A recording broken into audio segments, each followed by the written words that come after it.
introduction to RStudio. RStudio is an interface that's built on top of R for the purpose of making it easier for you to develop R programs and to execute R commands. It has many, many features in it. I'm not going to go through all the features today. I will go through, I think, what are the basic features needed to successfully negotiate the class and use RStudio for the class. The first thing to do is to make sure that your RStudio is completely up to date. RStudio is constantly being enhanced and bugs are being fixed and so on. So make sure you go to the help, check updates to see if there are any updates. And if there are any updates, please install them. Okay.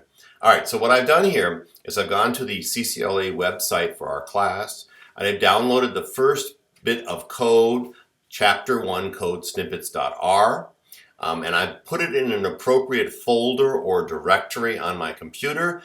You should create one specially for this class in some convenient location and put all of the information for the class in that directory or folder. And I would also, of course, encourage you to use subdirectories or subfolders in order to organize stuff like your homework, the class notes, and so on. Okay, so here's that. I'm just going to double click that file. I've navigated through in this pane here. It's called Files, and this is the pane that allows me to navigate the file system. I can go up to see my whole file system on my Macintosh computer here. So let me go back down into where I have actually stored that information in Chapter 1.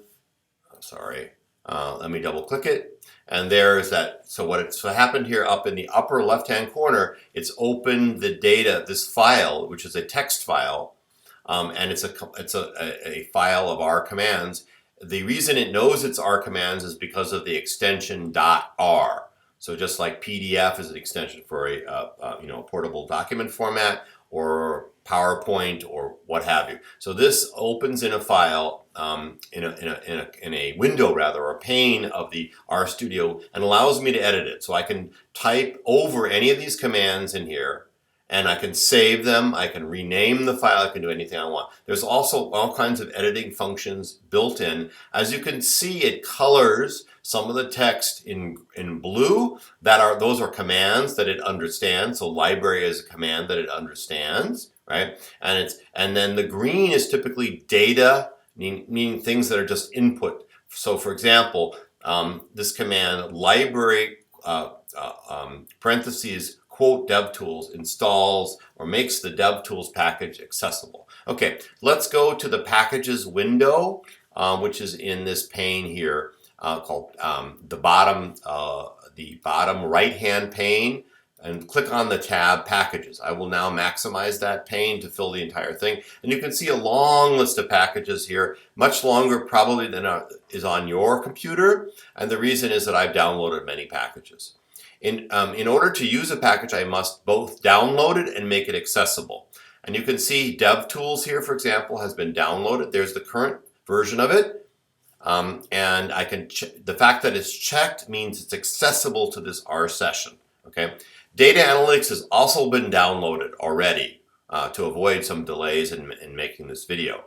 The way to download that for the first time yourself is first download and install DevTools. Use the install button on this pane to type in DevTools, and it will look for the DevTools package and suggest it to you. And then if you click on install, it will install the package for you. And then you would want to check it off to make sure it's active. In order to install the data analytics thing, you need to do something slightly different, because data analytics does not reside on the main repository for all our packages. It's in a private site, both for privacy and confidentiality concerns, as well as because the package is kind of large in terms of the size of the data. So this command here at line 7 of this file says install_bitbucket. Install_bitbucket is a function that comes from DevTools, and the argument for that function is the string. That's why it's closed in quotes, PE Rossi Chai /data analytics. So what that'll do is go out to Bitbucket, look for my repositories, and get the one called data analytics, download it, and install it automatically for you. Okay, and then it will appear in this list, and you can check it off to make sure it's accessible. So it is accessible now. So let's take a look at the help file for that package by going to help. Here's the home help screen. If you hit the little house, that'll be the home, but we are already at that screen. Here's packages, and then each of the packages available has a separate link. So here's the link to data analytics, and there we are. Okay, and for example, in class we looked at M vehicles. So let's look at M vehicles again, which is down here. And here's of course the help file on M vehicles, basically just telling us what's in this. This is a data frame or data set, and what are the variables and in the data set. Okay. All right. So that's how to access the course data package.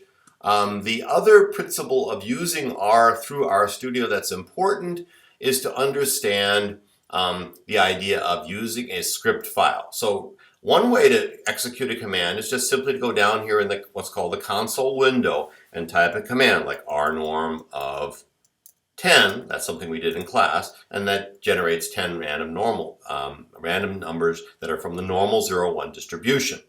It's much smarter, particularly when you're learning, to just simply type the commands into the script window. So I'll type rnorm of 10, okay, and then to execute that command, I highlight it and click on, you see where it says run here, and run it. And it says that it couldn't find the function rnorm because I misspelled it, okay? So this is why it's useful to type it. Now I can just modify the command and keep modifying it until it executes without an error message. So now I'm going to run it and it executes. Typing them in here, what that means is if I just type R, you can of course do that and it'll give me the same error message. To fix that, I will have to use the up arrow and go and edit it, and that's painful and prone to error. So I would highly recommend that you type your commands directly into the script and execute them by highlighting them and typing the run command. Furthermore, you can create another file if you'd like. Let's create a new R script window. So now it says untitled, and I'm going to put some comments on it with these pound signs and say this is my file of R command. So this is just a file, and I'm going to save it and name it something. So let's save it. Let's save it. File, save as, and we'll name it something meaningful just to make sure that we don't make any mistakes. So let's save it something like my R commands, something suggestive, or you could name it like my solution to problem set number 1. Okay, now this file will be saved, so I can copy commands from my R template files, my code snippet files, into this other file and execute them. That's a good way to learn R, is to copy stuff from me and other people. So what does data M vehicles do? Let's execute that command. Let's type run. And what it does, of course, is it makes the M vehicles data accessible and available. And you can see up in this upper right-hand pane, there is now under the environment tab a new object. It says it's a data object, meaning it's a data frame. M vehicles, it says about 2,000 observations on 17 variables. And I can, of course, look into it and see what the observations are, what the variables are, and some of the first values of those variables, okay, in the data set.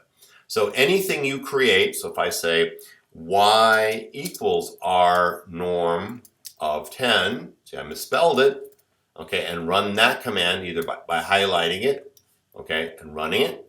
I've now got that it says values y, and this is now a new numerical vector of length 10 from 1 to 10, and here's the first few values of it. Okay, so by this, this statement here on line 6 is called an assignment statement, meaning I'm creating the R object called y, and I'm assigning to that object the output of R norm. Okay, R norm just creates random numbers from a normal distribution, and I'm sticking it or naming it y. Okay, and I can then do all kinds of things with y. For example, like we did in class, mean of y, standard deviation of y, and if I execute those commands, it will now find the sample mean and the sample standard deviation of y, and that's just the output of that is displayed down here in the bottom console window. You can see the mean of the y is near 0, the standard deviation of y is a little more than 1.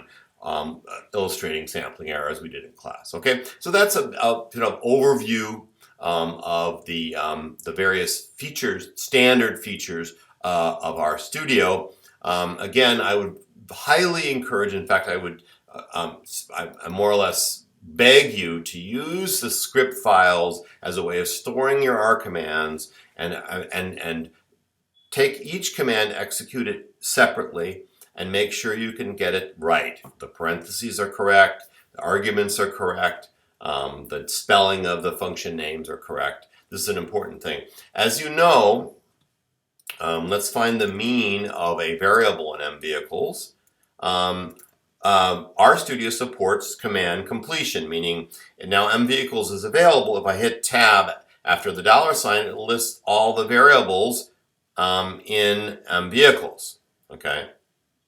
So let's pick one, MPG, and then hit carriage return and it'll do it. And now if I want to preserve that command for later use, I'll just copy it and cut it and paste it into this command window. So I now find the mean miles per gallon is about 20 miles per gallon or so, okay?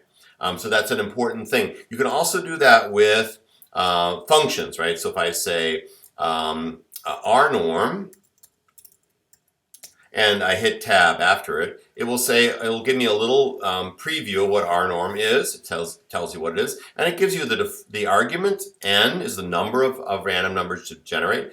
Mean is the argument that sets mu, the population mean, and SD is the argument that sets sigma, the population standard deviation. By default, these are set to 0, 1, so this just generates what some people refer to as the Z random variable, the standardized normal random distribution. Okay, so that's some features of RStudio. RStudio, if you go to RStudio's website, let's look at RStudio's website, and go to resources, support. You'll see a support page. It has a knowledge base and here's the documentation. So here's using RStudio, working in the console, editing and executing code, navigating code, command history, and then all kinds of other things in here, and I'm just going to point them to you. So for example, one very useful one is called R Markdown. And what R Markdown is a language that lets you write documents and embed R code in those documents. R Presentation is a way of writing presentations, web-based presentations that create slides, and the slides can include R commands and execute them. So for those of you interested in learning more, these features of RStudio that are built into RStudio are very powerful. For example, the Everyman's R book for the course was entirely written in RStudio. It's actually quite a beautiful book, was all written within this one framework.